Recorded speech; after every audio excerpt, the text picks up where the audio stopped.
Voy a contarles algo que todavía me cuesta creer, aunque lo viví en carne propia. Hace 3 años, las personas que juraron amarme me dejaron tirada como trapo viejo, sin un peso en la bolsa y con el corazón destrozado en 1000 pedacitos. Hoy, a mis 74 años, puedo decirles que no tuve que mover ni un dedo para cobrarme lo que me hicieron. La vida misma se encargó de darles la lección más dura que jamás imaginaron recibir. Y yo, que quedé sola y sin nada, terminé siendo testigo de cómo todo lo que construyeron con mi sacrificio se les vino abajo como castillo de naipes. Pero para que entiendan bien esta historia, tengo que llevarlos al principio, cuando mi vida era completamente diferente. Me llamo Rosa Amelia Torres, aunque todos en el barrio me conocen como Doña Rosita. Nací en Guadalajara hace 74 años, en una casita de adobe en la colonia Santa Tere, cuando las calles todavía eran de tierra y las tardes olían a tortillas recién hechas en cada esquina. Crecí viendo a mi mamá lavar ropa ajena para sacarnos adelante a mí y a mis 4 hermanos, después de que mi papá nos dejó por otra más joven cuando yo apenas tenía 6 años. Desde chiquilla aprendí que las mujeres de mi familia teníamos que ser fuertes, porque la vida no nos iba a regalar nada. Si están disfrutando esta historia y quieren escuchar más testimonios como este, les agradecería muchísimo que le dieran like a este video. Su apoyo hace que pueda seguir compartiendo estas experiencias con más personas que quizás las necesitan escuchar. Terminé la primaria a duras penas, porque en mi casa el dinero no alcanzaba ni para los útiles escolares. A los 14 años ya estaba trabajando de sirvienta en una casa de la colonia americana, donde las señoras de dinero me trataban como si fuera invisible.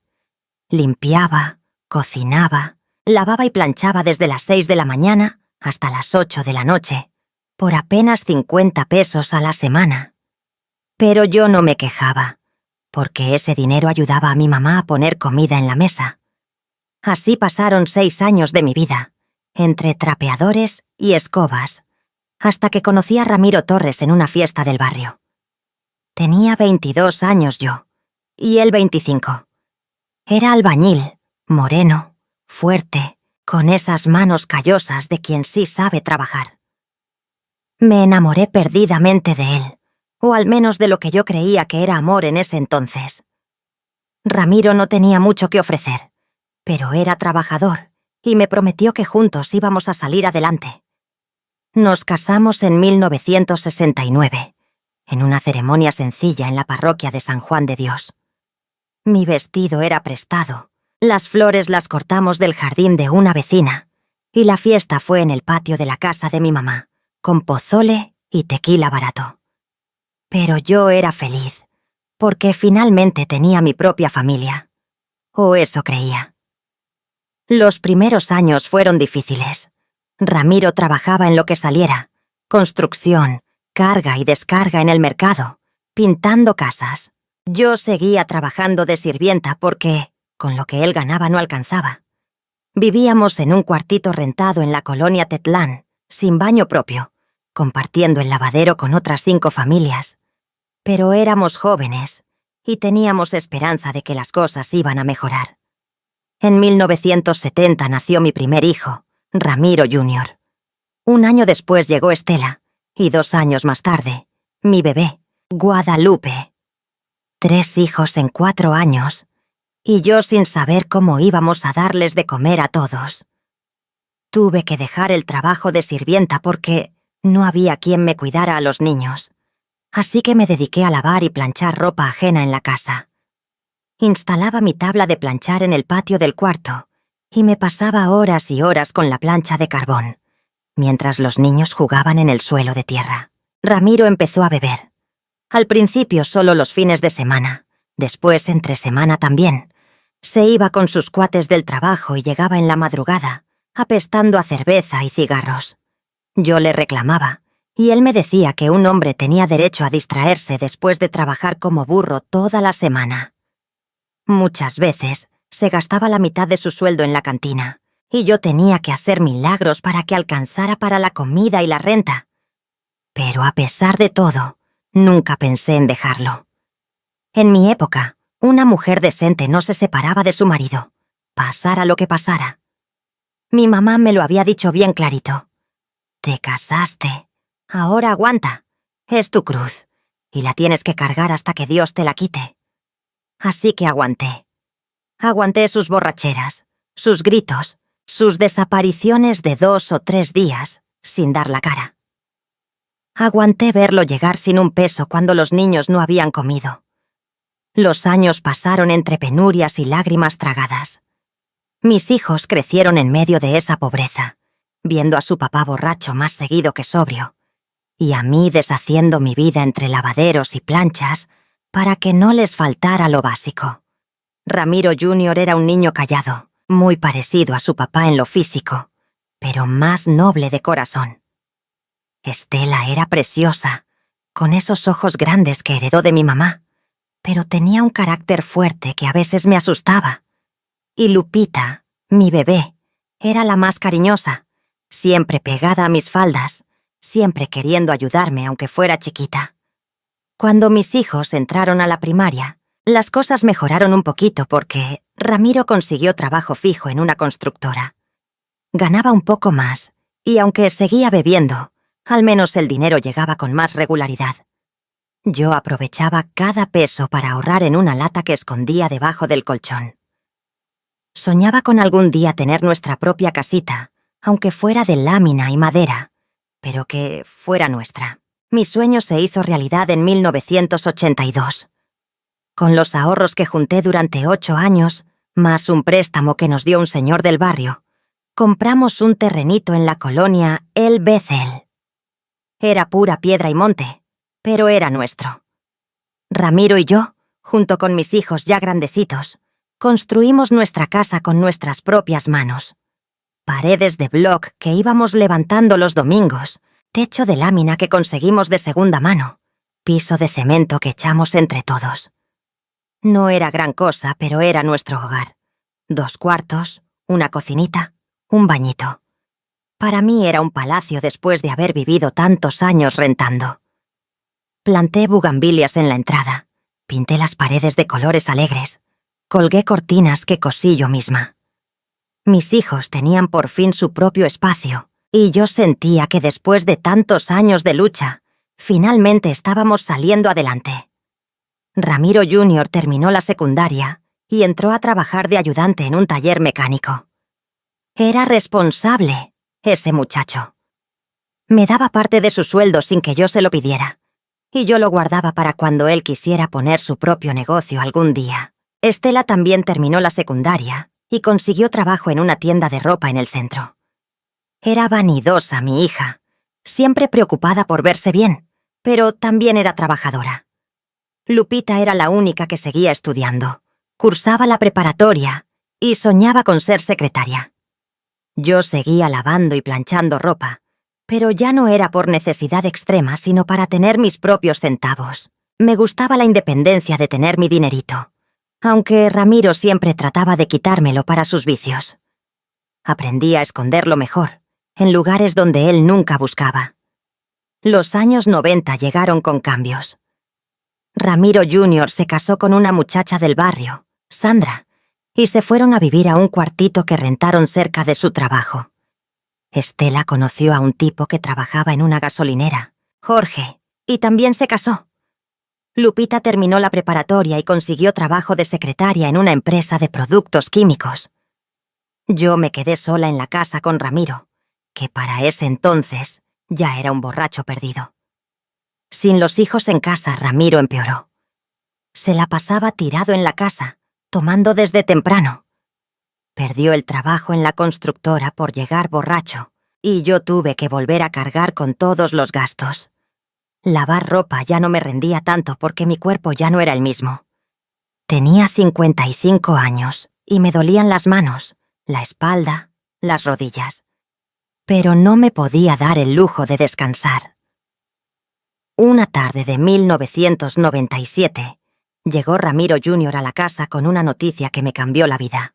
Había juntado dinero y quería poner un taller mecánico propio, pero necesitaba un local.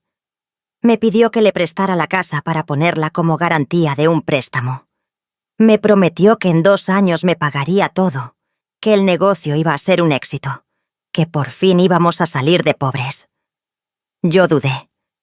Esa casa era lo único que tenía, el resultado de años y años de sacrificio. Pero era mi hijo, mi primogénito, y confié en él. Firmé los papeles que me puso enfrente, aunque no entendía bien qué decían. Ramiro estaba tan borracho ese día que ni se enteró de lo que estaba pasando. El taller abrió en marzo de 1998. Ramiro Jr. estaba emocionadísimo, y yo también. Pasaba por ahí cada semana para ver cómo iba el negocio, y siempre había carros, siempre había movimiento. Mi hijo me decía que todo iba muy bien, que pronto empezaría a pagarme. Yo le creía cada palabra. Estela también andaba en planes. Se había divorciado de Jorge porque resultó ser un bueno para nada. Y ahora tenía un novio nuevo, un señor mayor que ella, con dinero. Me dijo que se quería ir a vivir a Zapopan, a una casa bonita que su novio le iba a rentar, pero que necesitaba dinero para los muebles. Me pidió prestados 20,000 pesos. Era todo lo que tenía ahorrado, pero era mi hija. Se los presté. Lupita era la única que me visitaba seguido y me ayudaba con los gastos de la casa. Me daba dinero para la comida, para las medicinas de Ramiro, que ya estaba enfermo del hígado por tanto tomar. Era mi consentida, mi bebé y la única en quien yo sentía que podía confiar de verdad. En el 2001, Ramiro se puso muy grave. El doctor dijo que tenía cirrosis avanzada, que sus días estaban contados. Mis 3 hijos vinieron a verlo al hospital. Ramiro Jr. llegó corriendo desde el taller. Estela vino desde su casa en Zapopan. Y Lupita no se despegó de mi lado ni un minuto. Ramiro murió un martes en la tarde, con todos nosotros alrededor de su cama. El funeral fue sencillo. No teníamos dinero para algo elaborado. Ramiro Jr. pagó el ataúd más barato que encontró. Estela puso para las flores, y Lupita se encargó de la comida del velorio. Yo solo lloré. Lloré por los años perdidos, por el hombre que pudo haber sido y nunca fue, por toda esa vida que pasamos juntos en medio de tantas carencias. Después del entierro me quedé sola en la casa. Sola de verdad, por primera vez en mi vida. Tenía 61 años, estaba viuda, sin ahorros porque todo lo había prestado, y dependiendo de la buena voluntad de mis hijos para sobrevivir. Ramiro Jr. seguía con su taller. Cada vez que le preguntaba por el préstamo, me decía que todavía no podía pagarme, que el negocio iba bien pero que tenía muchos gastos. Yo entendía, o al menos eso quería creer. Estela nunca mencionaba los 20,000 pesos que le presté. Cuando yo sacaba el tema, cambiaba la conversación, o se enojaba, diciéndome que no fuera interesada, que ella era mi hija, y no tenía por qué pagarme. Lupita seguía siendo mi sostén. Me llevaba despensa cada quincena, me pagaba la luz y el agua, me daba dinero para mis gastos. Era la única que realmente se preocupaba por mí. Los años pasaron y yo envejecía sola en esa casa. Mis rodillas ya no me dejaban lavar ropa como antes, y el dinero que ganaba apenas me alcanzaba para mis medicinas. Tenía presión alta y diabetes, y los tratamientos eran caros. Dependía casi completamente de Lupita, que nunca me negó su ayuda. En el 2018, cuando yo tenía ya 71 años, la vida me dio el golpe más duro que jamás imaginé recibir. Lupita llegó un sábado por la mañana a la casa. Se veía nerviosa, no me miraba a los ojos. Me dijo que necesitaba hablar conmigo de algo importante. Nos sentamos en la salita, en ese sillón viejo que había comprado de segunda mano hacía 20 años, y mi hija tomó mis manos entre las suyas. Me dijo que había conocido a alguien. Un hombre maravilloso que trabajaba en la misma empresa que ella, que le había propuesto matrimonio, que se iban a ir a vivir a Monterrey, porque a él lo habían transferido a la oficina de allá. Me dijo que era la oportunidad de su vida, que por fin iba a ser feliz, que por fin iba a tener su propia familia. Yo me alegré por ella. De verdad, mi Lupita se merecía ser feliz. Le di mi bendición, la abracé Lloré de emoción. Pero entonces vino lo que me partió el alma. Me dijo que ya no iba a poder ayudarme económicamente, que iba a empezar una nueva vida, que tenía que pensar en su futuro, en los hijos que pensaba tener, que yo tenía que entender que ella también tenía derecho a vivir su vida, que no podía estar cargando conmigo para siempre. Me dijo que hablara con Ramiro Jr. y con Estela, que ellos tenían que ayudarme ahora, que ya era su turno. Sentí como si me hubieran echado un balde de agua fría. No es que yo quisiera ser una carga para mi hija, pero ella era mi único sostén. Sin su ayuda, yo no tenía cómo sobrevivir. Se lo dije con la voz quebrada, con lágrimas rodando por mis mejillas.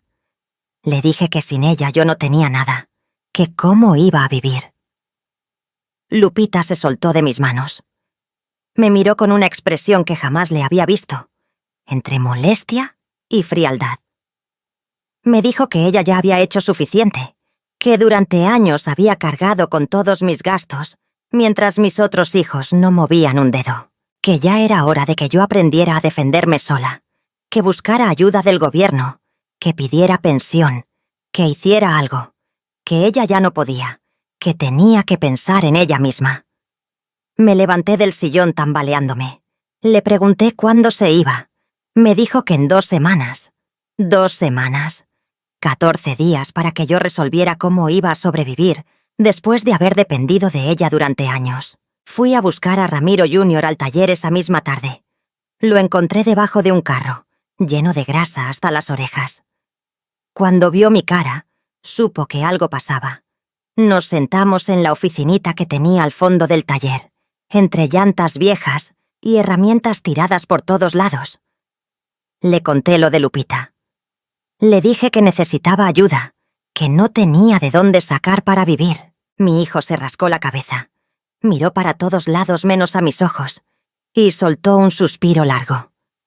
Me dijo que el taller estaba en números rojos, que debía dinero por todos lados, que apenas le alcanzaba para pagarle a sus 2 empleados y mantener a su familia, que Sandra estaba embarazada otra vez, que ya tenían 3 hijos y venía el 4, que no podía ayudarme. Me dijo que lo sentía mucho, pero que yo tenía que entender que él también tenía sus prioridades. Le recordé el préstamo, la casa que había puesto como garantía, los años que habían pasado sin que me pagara ni un peso. Mi hijo se puso rojo de coraje. Me dijo que ese taller lo había construido con su trabajo, con su esfuerzo, que yo no tenía derecho a estarle cobrando, que la casa seguía siendo mía, que ahí vivía yo, que de qué me quejaba. Me dijo que no fuera malagradecida, que dejara de estarle restregando ese favor que le había hecho. Salí de ese taller con el corazón destrozado. Mi propio hijo, al que le había dado todo, me estaba dando la espalda. Fui a buscar a Estela a su casa en Zapopan. Vivía en una casa bonita, de 2 pisos, con jardín y cochera para 2 carros. Cuando abrió la puerta, se sorprendió de verme. No la visitaba seguido porque quedaba lejos y yo ya no podía andar mucho caminando. Pasé a la sala. Todo era nuevo, bonito, caro. Muebles de piel, televisión enorme, alfombras gruesas. Estela vivía bien, muy bien. Me ofreció un vaso de agua y se sentó frente a mí. Le conté la situación.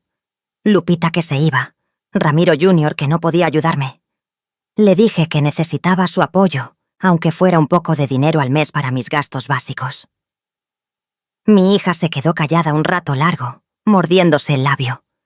Me dijo que no podía, que su esposo, don Ernesto, era el que traía el dinero a la casa, y que él no iba a estar de acuerdo en mantener a su suegra, que ella no trabajaba, que dependía completamente de él, que no tenía manera de ayudarme. Le recordé los 20.000 pesos que le presté hacía años.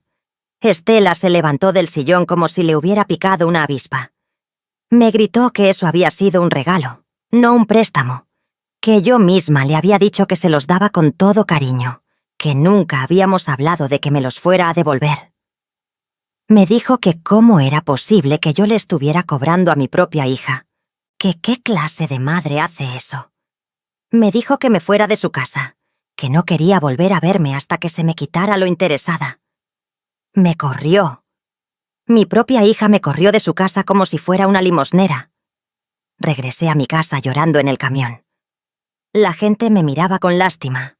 Una viejita sola sollozando en el asiento de hasta atrás. Me bajé en mi parada y caminé esas 3 cuadras hasta mi casa, sintiendo que cada paso me pesaba como si cargara el mundo entero en la espalda. Entré a esa casa vacía, a esa casa que había construido con mis manos, y me dejé caer en el sillón. Lloré como no había llorado nunca, ni siquiera cuando murió Ramiro. Lloré por mis hijos que me habían abandonado, por mi vida que se había convertido en una pesadilla, por mi vejez que me había alcanzado sola y desamparada. Las 2 semanas pasaron volando. Lupita vino a despedirse un día antes de irse. Me abrazó, me besó la frente, me dijo que me cuidara mucho. Me dejó 1000 pesos en la mesa y se fue. La vi subirse a un taxi con sus maletas y desaparecer por la calle. No volví a saber de ella. Me quedé sola y sin un peso. Bueno, con esos 1000 pesos que me alcanzarían para un mes, si me estiraba muchísimo. Después de eso, no sabía qué iba a hacer. Los primeros días fueron terribles. Me desperté cada mañana en esa casa silenciosa, sin nadie a quien hablarle, sin nadie que se preocupara por mí. El teléfono no sonaba. Mis hijos no venían a visitarme. Era como si hubiera dejado de existir para ellos. Tuve que aprender a racionar la comida como nunca en mi vida. Compraba lo más barato que encontraba en el mercado. Frijoles, arroz, tortillas, jitomate. Nada de carne, nada de pollo, nada de lujos. Una comida al día, a veces solo 2 tortillas con sal porque no había de otra. Dejé de comprar mis medicinas para la presión y la diabetes. No tenía dinero para eso. Empecé a sentirme mal, mareada, débil, pero no podía hacer nada. No tenía seguro médico. No tenía dinero para ir al doctor. Un día, buscando entre mis cosas viejas, encontré una máquina de coser que me había regalado mi mamá antes de morirse. Estaba guardada en el fondo de un closet, llena de polvo. La saqué, la limpié y me puse a practicar. Mis manos ya no eran tan ágiles como antes, pero todavía me acordaba cómo usar esa máquina. Empecé a ofrecer mis servicios en el barrio. Arreglos de ropa, dobladillos, cierres, parches. Cobraba bien barato porque necesitaba el dinero urgente. 10 pesos por un dobladillo, 20 por cambiar un cierre, 30 por hacer más chica una blusa. Centavos, pero eran centavos que me servían para comer. Las vecinas empezaron a llevarme ropa. Doña Chuy me llevaba los pantalones de su esposo para acortarlos.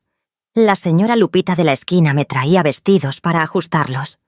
La muchacha del 2 pisos me pedía que le hiciera blusas con telas que compraba en el mercado.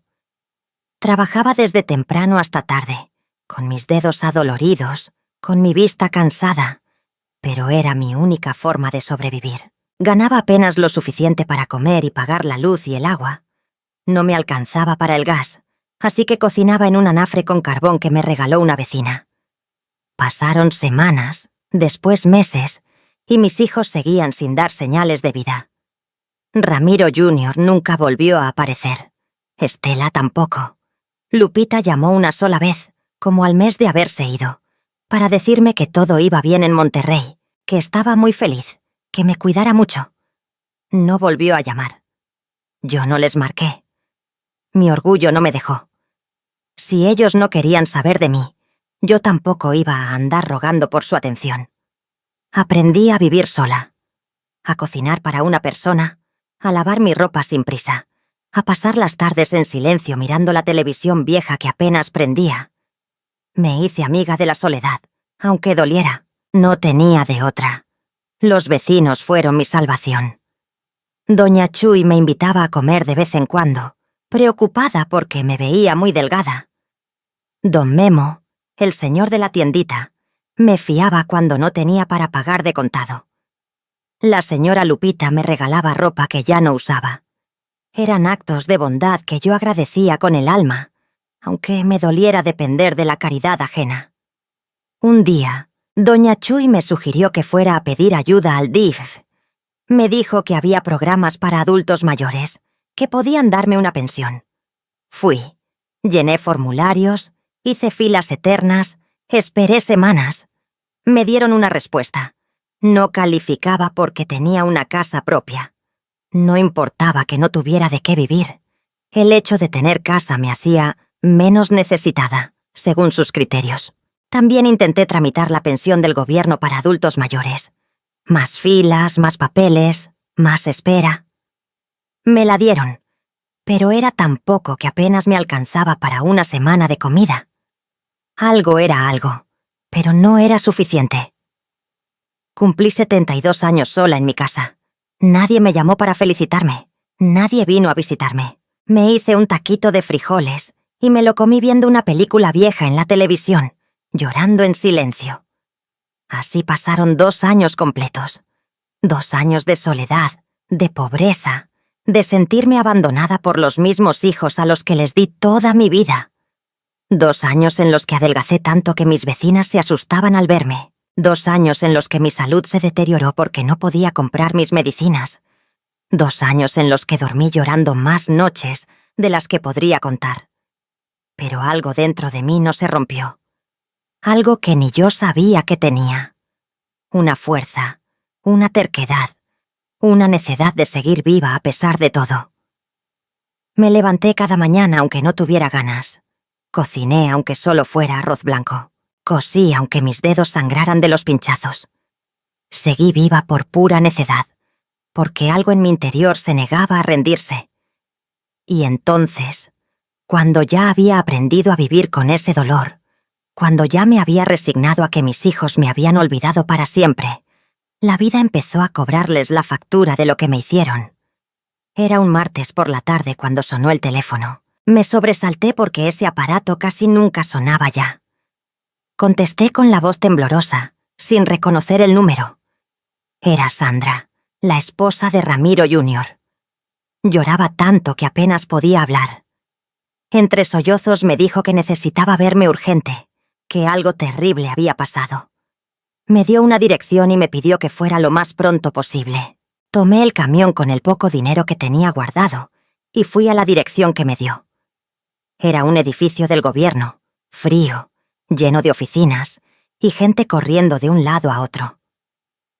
Sandra me esperaba en la entrada, con los ojos hinchados de tanto llorar. Me contó que el taller había quebrado, que Ramiro Jr. había pedido préstamos a agiotistas para mantenerlo a flote, que les debía cantidades enormes que no podía pagar, que los tipos habían ido a amenazarlo, que le habían dado una golpiza terrible, que estaba en el hospital con 2 costillas rotas y un pulmón perforado. Pero eso no era lo peor. Lo peor era que los abogados del banco estaban ejecutando la garantía del préstamo original. Mi casa. Iban a quitarme mi casa porque Ramiro Jr. nunca había pagado ni un peso de ese préstamo, que sacó hace más de 20 años. Sentí que el mundo se me venía encima. Sandra me mostró los papeles que le habían dado los abogados. Embargo de la propiedad. Fecha de desalojo. 2 meses. 2 meses para que me quitaran lo único que me quedaba en la vida. Le pregunté a Sandra dónde estaba mi hijo. Me dijo que en el hospital civil, que estaba grave, que los doctores no sabían si iba a salir de esta, que los agiotistas habían jurado que iban a matarlo si no les pagaba. Fui al hospital. Encontré a Ramiro Jr. en una cama, todo vendado, conectado a tubos y máquinas. Apenas podía respirar. Cuando me vio, cerró los ojos. No sé si de vergüenza o de dolor, pero cerró los ojos y no volvió a mirarme. Sandra me contó toda la verdad. El taller nunca había sido exitoso. Ramiro Jr. había estado perdiendo dinero desde el principio, pero era demasiado orgulloso para admitirlo. Había pedido préstamos sobre préstamos, había mentido, había robado dinero de clientes. Todo para mantener la apariencia de que era un hombre de negocios exitoso, cuando en realidad estaba hundiéndose en deudas. Los agiotistas no eran gente con la que se podía jugar. Cuando Ramiro Jr. no les pagó, fueron por él. La golpiza fue solo una advertencia. La próxima vez lo iban a matar de verdad. Sandra lloraba sin parar. Me decía que no sabía qué hacer, que tenía 4 hijos, que Ramiro Jr. no podía trabajar en ese estado, que iban a perderlo todo. Me pedía ayuda, como si yo tuviera algo que darle.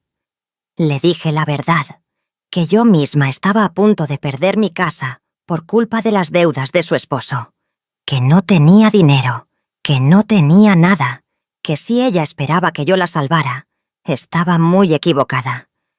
Me fui del hospital con el corazón hecho pedazos.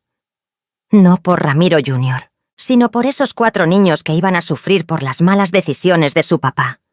2 semanas después, recibí otra llamada. Esta vez de un número de Monterrey. Era un señor que se presentó como el jefe de Lupita en la empresa donde trabajaba. Me preguntó si yo era su mamá. Le dije que sí, con un mal presentimiento creciendo en mi pecho. El señor me dijo que Lupita había renunciado hacía 3 meses, que se había ido con su esposo a abrir un negocio propio, un restaurante. Me dio la dirección por si quería buscarla. Colgué el teléfono confundida. ¿Por qué ese señor me buscaba para decirme eso? Llamé al número del celular de Lupita. Timbró y timbró, pero nadie contestó. Marqué 10 veces. Nada. Desesperada, llamé a una prima que vive en Monterrey y le pedí que fuera a la dirección del restaurante a ver qué pasaba. Mi prima fue y me llamó llorando. El restaurante estaba cerrado. Tenía un letrero enorme que decía «Se renta». Los vecinos le dijeron que los dueños habían quebrado hacía 2 meses, que les debían renta, que se habían ido sin pagar nada, que el esposo de Lupita resultó ser un estafador, que había engañado a varias personas con inversiones falsas, que la policía lo andaba buscando. Mi prima logró hablar con una vecina que conocía a Lupita. La señora le dijo que mi hija estaba viviendo en un cuartito miserable en la periferia de Monterrey, que el esposo la había dejado cuando todo se vino abajo, que estaba sola, embarazada y sin un peso. Embarazada. Mi Lupita estaba esperando un hijo en las peores condiciones posibles. La busqué como loca. Llamé a todos los números que tenía de ella. Nada. Llamé a hospitales, a iglesias, a albergues. Nadie sabía de ella. Mi hija se había tragado la tierra. Le pedí a mi prima que siguiera buscándola, pero pasaron semanas sin noticias. Lupita había desaparecido, probablemente de vergüenza, probablemente porque no quería que nadie la viera en esa situación. Yo que pensaba que la vida me había quitado todo, ahora estaba aterrada de que también me fuera a quitar a mi hija. Mi bebé, la que me abandonó cuando más la necesitaba, estaba sufriendo quién sabe dónde, y yo no podía hacer nada por ayudarla. Pero aún faltaba el golpe final. Una tarde, 2 meses después de enterarme de lo de Lupita, llegó Estela a mi casa. Venía en taxi, no en el carro lujoso en el que siempre andaba. Traía 2 maletas grandes y la cara destrozada de tanto llorar. Cuando abrí la puerta, se dejó caer en mis brazos como cuando era niña. Me contó entre sollozos que don Ernesto, su esposo, el hombre rico que la mantenía en su casa bonita, resultó tener otra familia, una esposa legal de toda la vida, hijos adultos, nietos. Estela había sido su amante durante años sin saberlo. Cuando la esposa se enteró, armó un escándalo monumental. Don Ernesto corrió a Estela de la casa, le quitó todo lo que le había dado, la dejó sin nada. Mi hija, que vivía en la opulencia, que tenía de todo, ahora no tenía ni dónde caerse muerta. Venía a pedirme que la dejara quedarse en mi casa, que no tenía a dónde ir. Le recordé cómo me había tratado cuando fui a pedirle ayuda, cómo me gritó, cómo me corrió de su casa, cómo me llamó interesada. Le dije que yo tampoco tenía nada que darle, que mi casa estaba a punto de ser embargada, que en 2 meses me iban a sacar de aquí. Estela me miró con los ojos llenos de terror. Me preguntó qué le había pasado a la casa. Le conté todo. El préstamo de Ramiro Jr., las deudas, el embargo. Mi hija se soltó llorando de nuevo. Me dijo que no tenía a nadie más, que todos sus amigos la habían dado la espalda cuando se enteraron de que don Ernesto la corrió, que no tenía dinero, que no tenía trabajo, que no tenía nada. Me suplicó que la dejara quedarse aunque fuera por unas semanas, mientras buscaba trabajo. La dejé quedarse. No porque me lo mereciera, sino porque seguía siendo mi hija, y yo no podía dejarla en la calle. Así estábamos las dos, solas en esa casa que pronto ya no sería nuestra, cuando recibí la llamada que lo cambió todo. Era mi prima de Monterrey. Había encontrado a Lupita. Estaba internada en un hospital público. Había tenido complicaciones en el parto. El bebé estaba bien, pero Lupita estaba muy grave, con hemorragia que no podían controlar. El corazón se me salió del pecho. Le dije a Estela lo que pasaba, y las dos nos fuimos de inmediato a la central de autobuses. No teníamos dinero para los boletos. Tuvimos que pedirle prestado a doña Chuy, que nos dio lo que tenía en su alcancía sin hacer preguntas. El viaje a Monterrey fue eterno.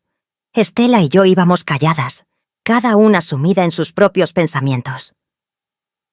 Cuando llegamos al hospital, mi prima nos esperaba en la entrada.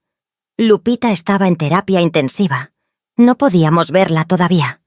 El bebé estaba en cuneros, un niñito precioso de apenas 2 kilos. Mi primer nieto, y lo conocía en estas circunstancias terribles. Pasaron horas hasta que nos dejaron ver a Lupita. Estaba pálida como la cera, conectada a un montón de máquinas, inconsciente. Los doctores nos dijeron que la situación era crítica, que las próximas 24 horas serían decisivas. Me senté junto a su cama y tomé su mano. Le hablé, le dije que estaba ahí, que no se fuera, que su hijo la necesitaba. Lupita no respondió, pero sus dedos apretaron los míos por un segundo. Un segundo que me dio esperanza. Estela también le habló. Le pidió perdón por todo, por haberla juzgado, por no haber estado ahí cuando nos necesitábamos. Lloramos las dos junto a la cama de mi hija menor, rezando para que saliera de esta. Lupita sobrevivió, gracias a Dios y a los doctores que trabajaron día y noche para estabilizarla. Mi hija salió del peligro después de 3 días terribles. Cuando finalmente abrió los ojos y me vio ahí, se soltó llorando. Me pidió perdón.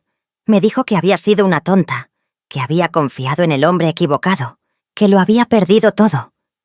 Le dije que lo único que importaba era que estaba viva, que su bebé estaba bien, que ya habría tiempo para arreglar todo lo demás. Estuvimos en Monterrey 2 semanas, hasta que dieron de alta a Lupita y al bebé. Mi prima nos dejó quedarnos en su casa, nos dio de comer, nos ayudó en todo lo que pudo. Era la familia que mis propios hijos no supieron ser. Regresamos a Guadalajara las 3 juntas, con el bebé. Lupita no tenía nada, Estela no tenía nada, y yo tampoco. Pero estábamos juntas. Llegamos a la casa justo un día antes de que venciera el plazo del embargo. Al día siguiente vinieron los de la corte con los papeles. Nos dieron 2 semanas para desalojar. Me senté en el sillón viejo de la sala y miré alrededor. Esa casa que había construido con mis propias manos, esa casa en la que había criado a mis hijos, esa casa que era lo único que tenía en el mundo, ya no era mía. Estela estaba devastada. Lupita cargaba a su bebé y lloraba en silencio. Y yo, en medio de ese desastre, sentí algo extraño. Algo que no había sentido en años. Sentí paz. Sí, paz. Porque me di cuenta de algo. La vida les había cobrado a mis hijos exactamente lo que merecían. Ramiro Jr. perdió su negocio, su salud, casi pierde la vida.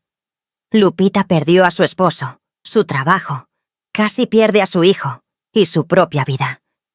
Estela perdió su casa bonita, su vida de lujos, todo lo que creía tener.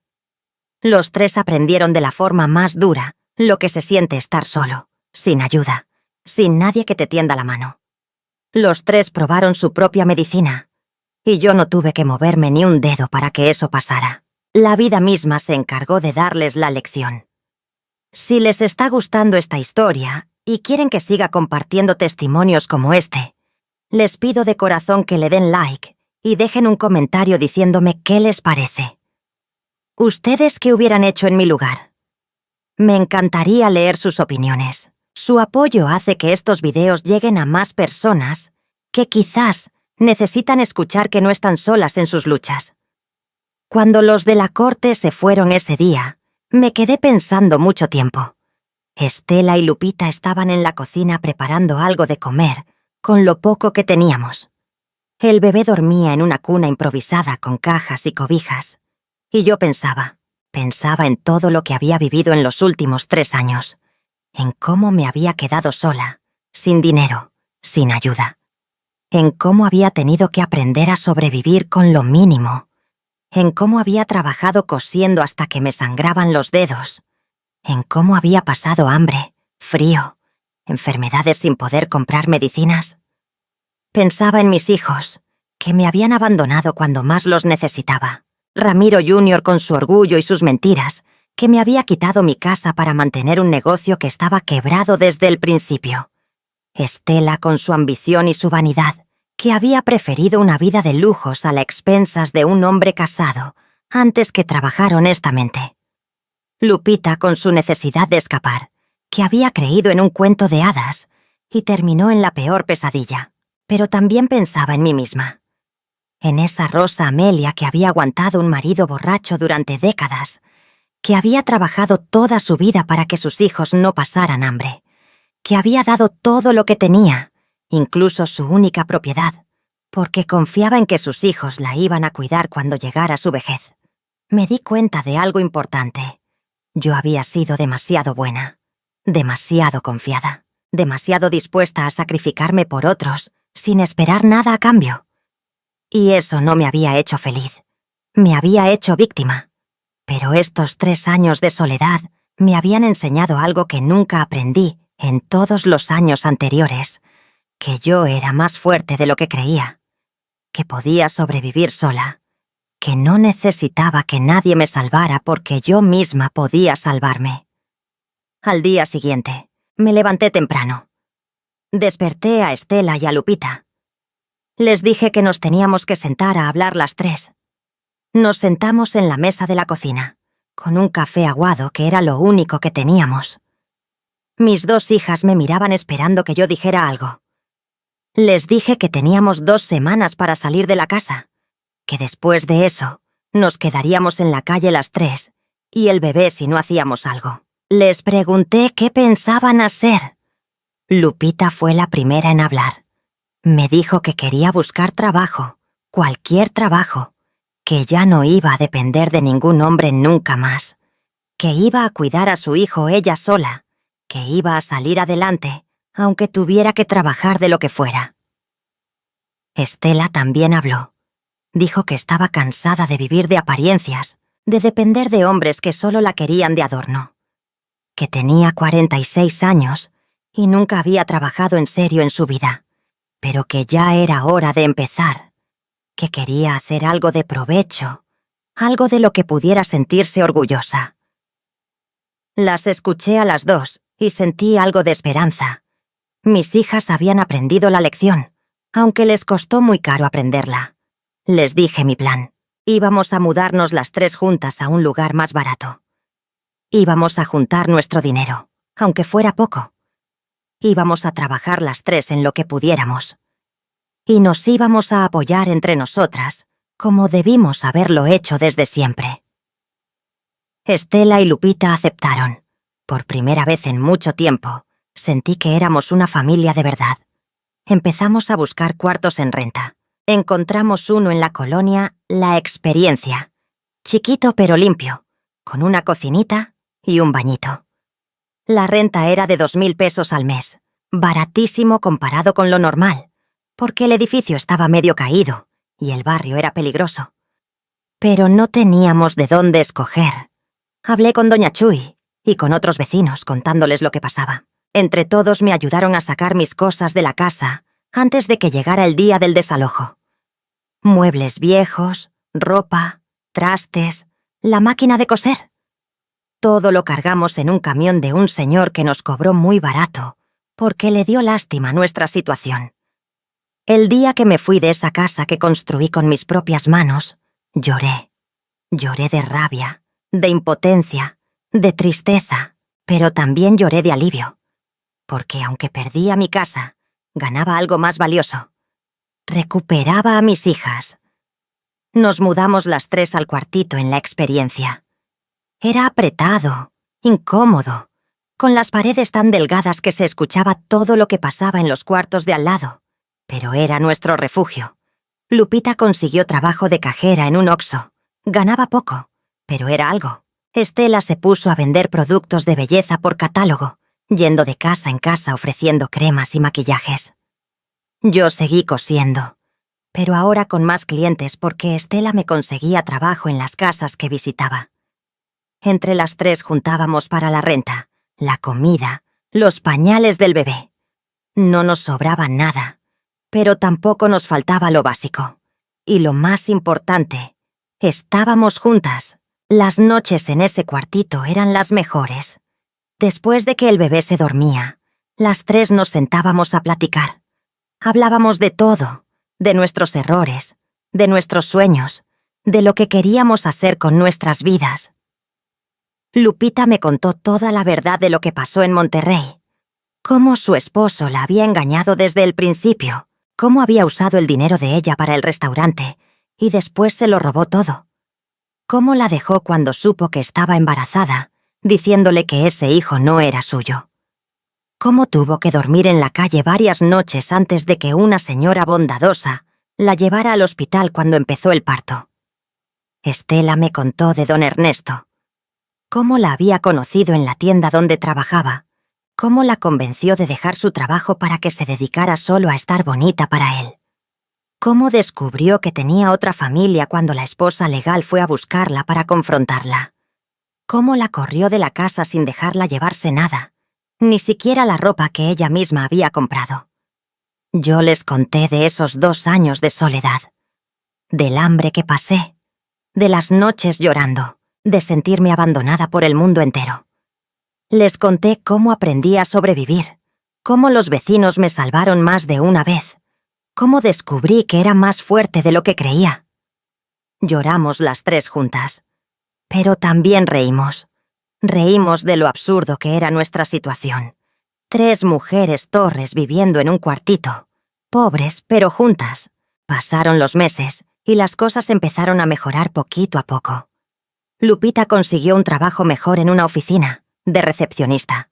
Estela se hizo clienta fija en varios salones de belleza y le iba cada vez mejor con las ventas. Yo tenía tantos encargos de costura que a veces tenía que rechazar trabajo porque no me daba abasto. Juntamos nuestros ahorros y nos mudamos a un departamento más grande, de 2 cuartos. Ya cada quien tenía su espacio. El bebé de Lupita, que se llamaba Mateo, ya caminaba y llenaba el departamento de risas. Un día Estela llegó con una noticia. Había conocido a un señor en uno de los salones donde vendía productos. Un viudo de 60 años, maestro jubilado, que vivía solo. Le había pedido que saliera con él, pero esta vez Estela fue honesta desde el principio. Le dijo que era madre soltera, que vivía con su mamá y su hermana, que no tenía dinero. El señor le dijo que no le importaba, que quería conocerla mejor. Estela empezó a salir con él. Se llamaba Profesor Miguel y era un hombre bueno de verdad. Cuando lo conocimos, nos cayó bien a todas. Era humilde, respetuoso, trabajador. No tenía mucho dinero, pero tenía algo mejor: dignidad y honestidad. Lupita también conoció a alguien en su trabajo, un compañero de la oficina, divorciado, con un hijo. Se hicieron amigos primero, después algo más. Este hombre, que se llamaba Ricardo, era completamente diferente al estafador con el que se había casado antes. Era responsable, cariñoso, y adoraba a Mateo como si fuera su propio hijo. Yo las veía a mis 2 hijas rehacer sus vidas, pero esta vez con hombres de verdad, no con espejismos. Y me sentía orgullosa de ellas. Habían aprendido la lección, aunque les costó todo. ¿Y Ramiro Jr.? No volvimos a saber de él directamente durante mucho tiempo. Pero por los chismes del barrio nos enteramos que seguía vivo, que había salido del hospital después de meses, que los agiotistas finalmente lo dejaron en paz porque se dieron cuenta de que no tenía nada de qué sacarle, que vivía en un cuartito con Sandra y sus hijos, trabajando de lo que podía, cargando bultos en el mercado. Su taller ya no existía. Las deudas lo habían devorado todo. Y él, que siempre fue tan orgulloso, ahora era un hombre quebrado en todos los sentidos. Han pasado 3 años desde que me dejaron sola y sin un peso. 3 años en los que la vida les cobró a mis hijos cada centavo de sufrimiento que me hicieron pasar. Hoy tengo 74 años. Vivo en un departamento modesto pero cómodo con mis 2 hijas. Lupita ya se casó con Ricardo y viven en el departamento de al lado. Estela se casó con el profesor Miguel y viven a 2 cuadras de aquí.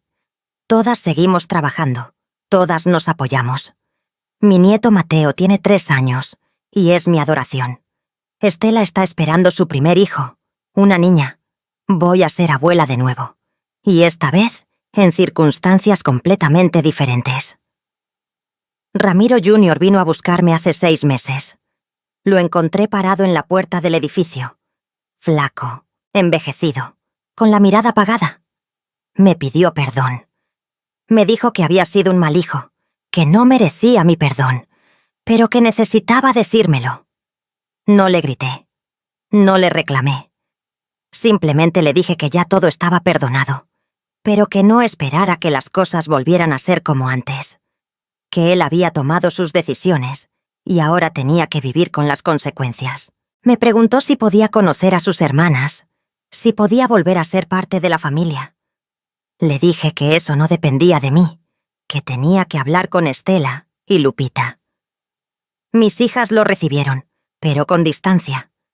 Le dejaron claro que perdonar no significa olvidar, que podía visitarnos de vez en cuando, pero que no esperara que lo recibiéramos con los brazos abiertos, como si nada hubiera pasado. Ramiro Jr. entendió. Viene a visitarme una vez al mes. Trae a sus hijos para que conozcan a su abuela. Hablamos, tomamos café, pero hay una distancia que probablemente nunca se va a cerrar del todo. Y está bien así. Algunas heridas no se curan completamente, solo dejan de doler con el tiempo. ¿Saben qué es lo más irónico de todo?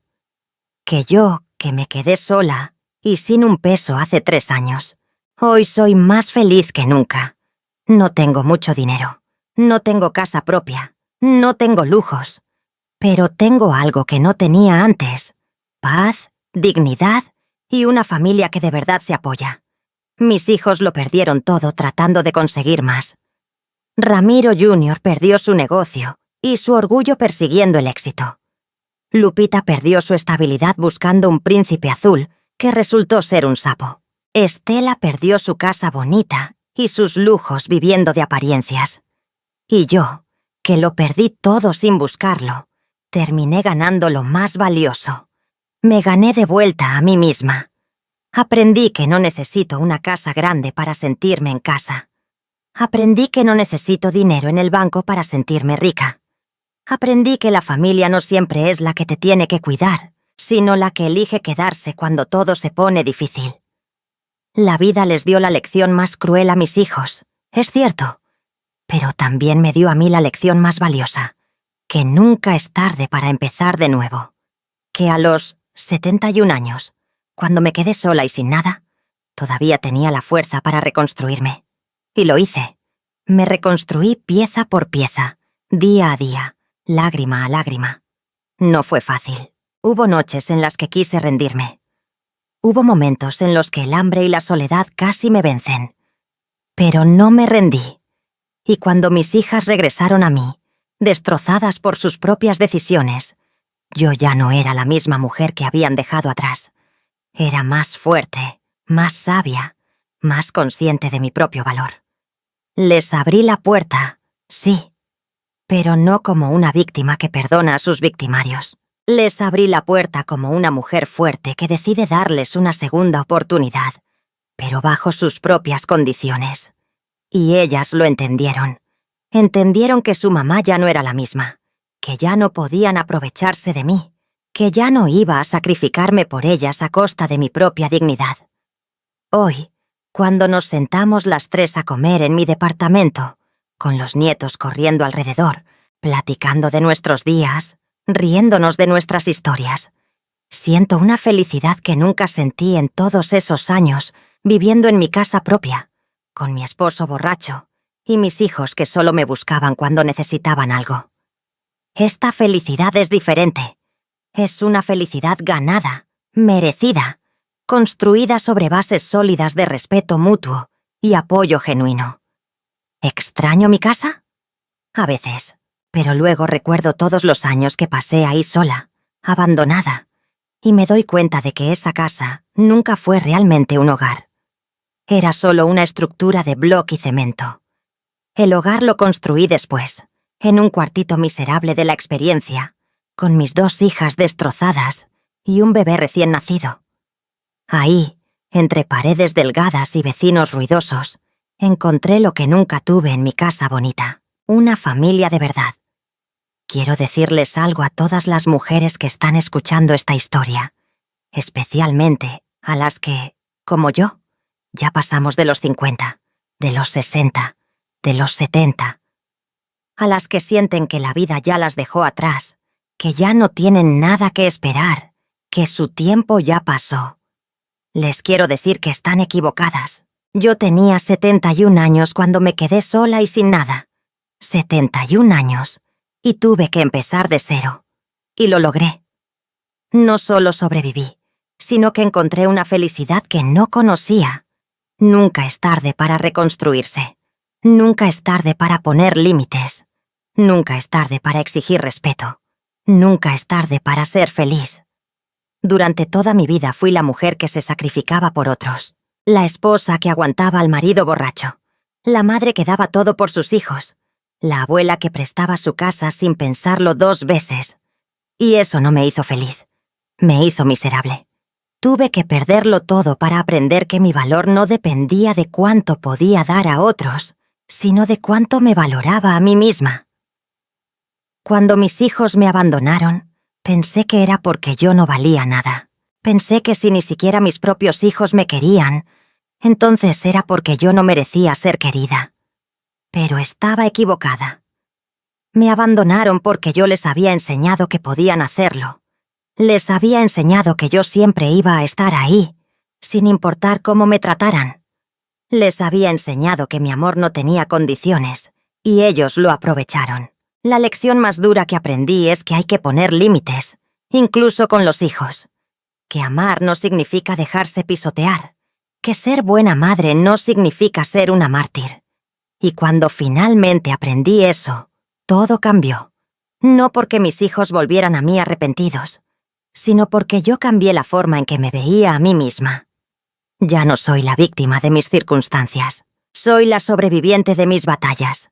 Soy la mujer que cayó al fondo y logró salir a flote con sus propias fuerzas. Y si yo pude hacerlo a los 71 años, cualquiera puede hacerlo a cualquier edad. Así que a ti, mujer que estás escuchando esto, y sientes que ya no tienes salida, que ya todo está perdido, que es demasiado tarde para ti, te digo, no es cierto. Nunca es tarde para empezar de nuevo. Nunca es tarde para reclamar tu dignidad. Nunca es tarde para ser feliz.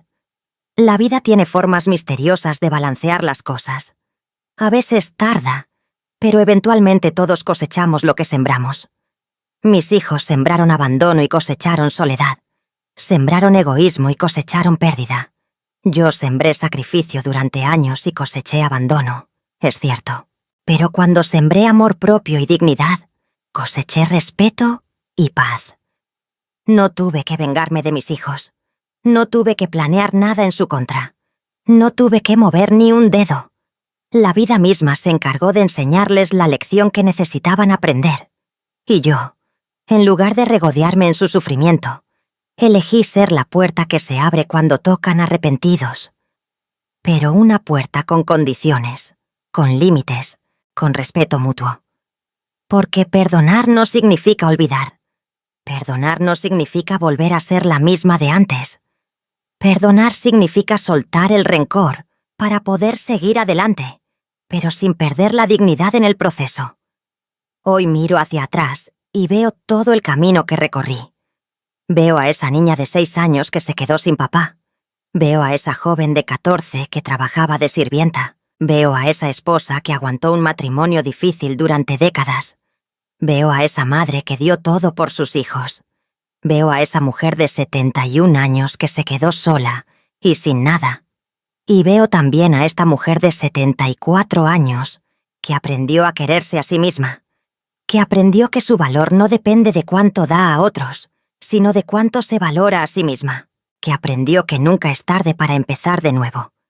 Si pudiera hablar con esa Rosa Amelia de hace 3 años, la que lloraba sola en su casa vacía, sin saber cómo iba a sobrevivir, le diría: aguanta, va a doler, va a ser difícil, vas a querer rendirte 1000 veces. Pero aguanta, porque del otro lado de este dolor hay una versión de ti misma que nunca imaginaste que podías ser. Una versión más fuerte, más digna, más feliz. Y a todas ustedes que están pasando por momentos difíciles, que sienten que la vida las abandonó, que creen que ya no hay salida, les digo lo mismo. Aguanten, no se rindan, no permitan que nadie, ni siquiera sus propios hijos, les quite su dignidad. Puede que la vida les quite todo, puede que pierdan su casa, su dinero, su estabilidad, pero mientras conserven su dignidad y su voluntad de seguir adelante, nunca estarán verdaderamente perdidas. Porque al final, lo único que realmente nos pertenece es nuestra propia fuerza interior. Y esa, nadie nos la puede quitar a menos que nosotras lo permitamos. Me dejaron sola y sin un peso. 3 años después, la vida les dio la lección más cruel, pero también me dio a mí la lección más valiosa, que soy más fuerte de lo que jamás creí y que nunca, nunca es tarde para empezar de nuevo. Gracias por escuchar mi historia. Si llegaron hasta aquí, les pido de corazón que le den like a este video y se suscriban al canal para seguir escuchando historias como esta. Cuéntenme en los comentarios de qué país me están viendo y si alguna vez pasaron por algo similar. Sus comentarios y su apoyo hacen que este canal siga creciendo y que pueda compartir más testimonios de mujeres que, como yo, aprendieron que nunca es tarde para ser felices. Y recuerden, amigas y amigos, la vida siempre, siempre encuentra la forma de poner las cosas en su lugar. No necesitamos vengarnos de quienes nos hicieron daño. Solo necesitamos seguir adelante con dignidad y el universo se encarga del resto. Que Dios las bendiga a todas y nunca, nunca se olviden de su propio valor. Me despido con mucho cariño. Su amiga Rosa Amelia Torres, desde Guadalajara, Jalisco. Hasta la próxima historia.